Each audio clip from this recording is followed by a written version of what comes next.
morning, Olmsted Falls Intermediate School. My name is Claire from Mr. Jetson's homeroom, and today is Wednesday, February 12th, 2020.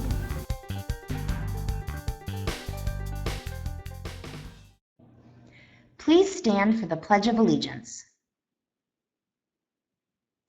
I pledge allegiance to the flag of the United States of America and to the republic for which it stands, one nation, under God, indivisible, with liberty and justice for all. Please be seated.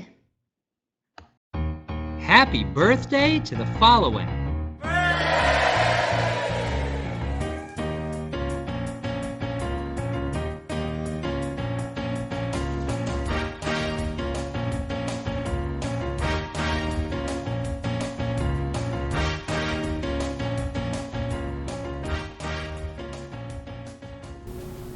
The weather today will be 39 degrees Fahrenheit with a wind at 10 miles per hour and precipitation at 69%.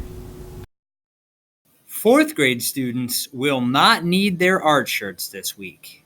Fifth grade students will need their art shirts this week. This is a reminder that this week's Bulldog Raffle is for one of the experiences from the Bulldog store. Please make sure your first and last name along with your homeroom teacher is written on the back. Thanks and good luck.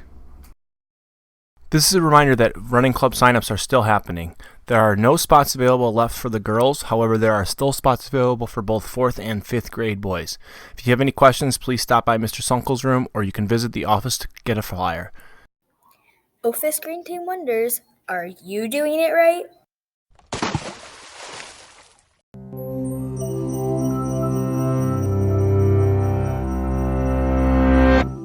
This is the story of 3 plastic bottles, empty and discarded. Their journeys are about to diverge, with outcomes that impact nothing less than the fate of the planet.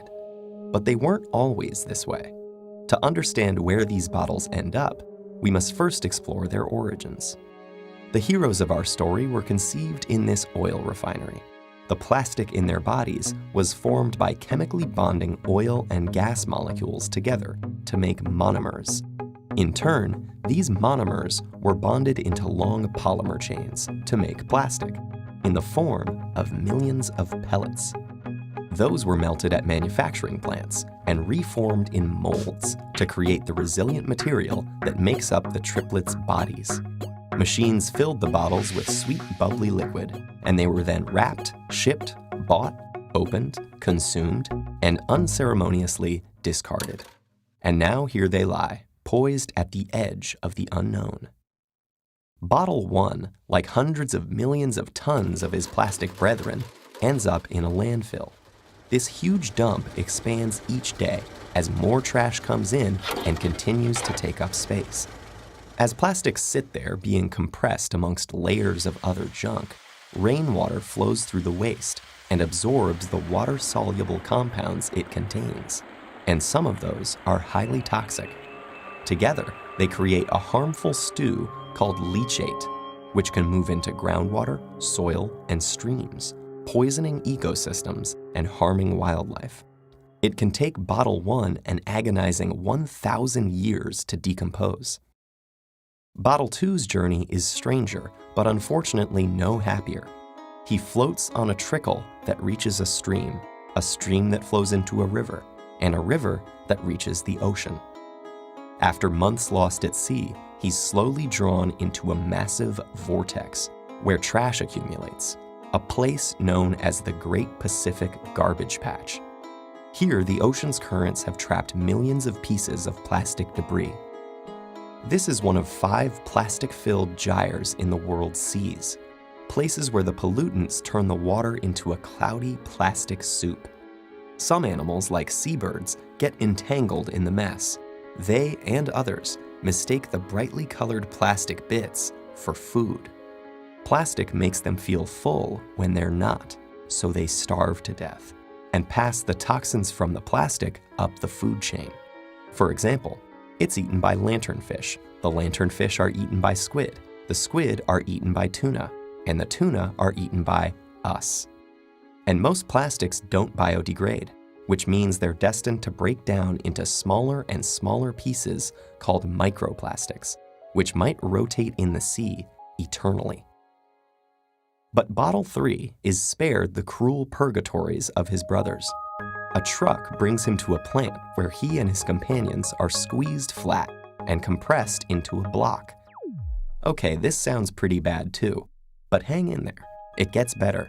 The blocks are shredded into tiny pieces, which are washed and melted so they become the raw materials that can be used again. As if by magic, Bottle 3 is now ready to be reborn as something completely new. For this bit of plastic with such humble origins, suddenly, the sky is the limit.